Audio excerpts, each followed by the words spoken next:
हर महीने ही अमावस्या तिथि आती है, लेकिन सोमवार को पड़ने वाली अमावस्या का हिंदू धर्म में विशेष महत्व है।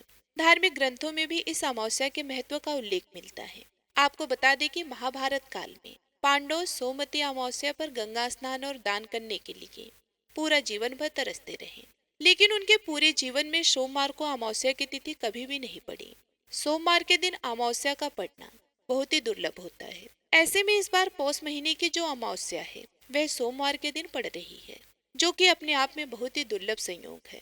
और यह अंग्रेजी कैलेंडर के अनुसार साल की आखिरी अमावस्या भी होगी। तो ऐसे में चलिए आपको बताते हैं कि साल की आखिरी सोमवती अमावस्या कब है, इसका महत्व क्या है, और इस दिन स्नान दान का और पितृ तर्पण का शुभ मुहूर्त कब से कब तक रहेगा।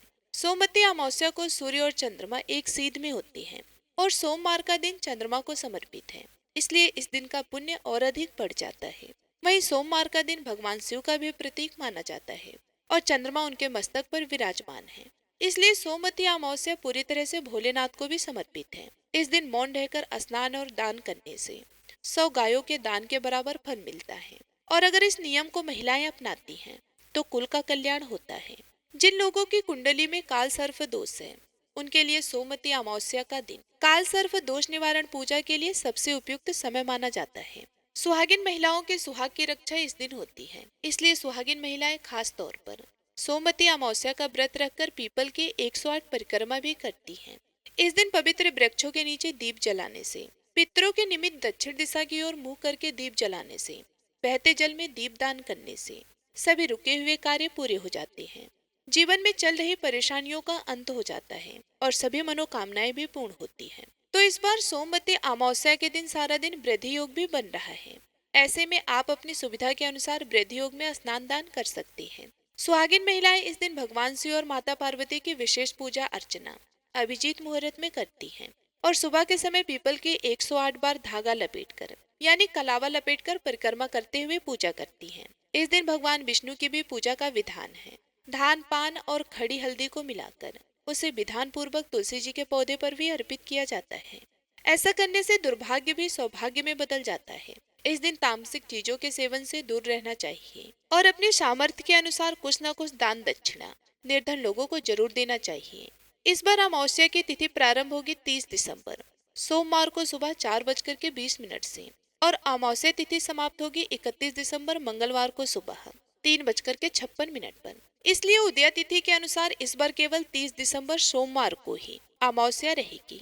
उदया तिथि के अनुसार इसी दिन अमावस्या का व्रत और स्नान दान किया जाएगा। अगर आप किसी कारण से सोमवार के दिन दान ना दे पाए तो आप अगले दिन यानी मंगलवार को भी अमावस्या का दान दे सकते हैं। आप जानते हैं इस दिन रहने वाले मुहूर्तों के बारे में। 30 दिसंबर सोमवार को सूर्योदय होगा सुबह 7:10 पर। सूर्यास्त शाम 5:47 पर होगा। ब्रह्म मुहूर्त का समय सुबह 5:35 से 6:20 तक रहेगा। ब्रह्म मुहूर्त का समय अमावस्या का स्नान ध्यान जप करने के लिए बहुत ही उत्तम माना जाता है। अभिजीत मुहूर्त दोपहर 1:28 से 12:50 तक रहेगा।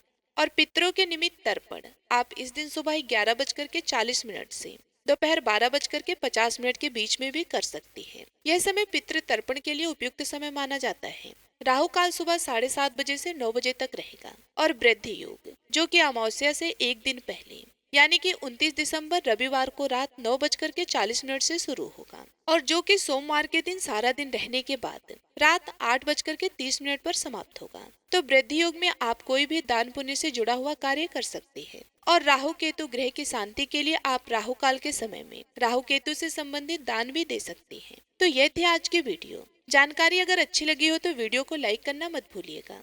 साथ ही साथ कमेंट बॉक्स में ओम नमः शिवाय जरूर लिखिएगा। मिलती हूँ मैं आप सभी लोगों से अगले वीडियो में। तब तक के लिए जय श्री हरि विष्णु। ओम नमः शिवाय।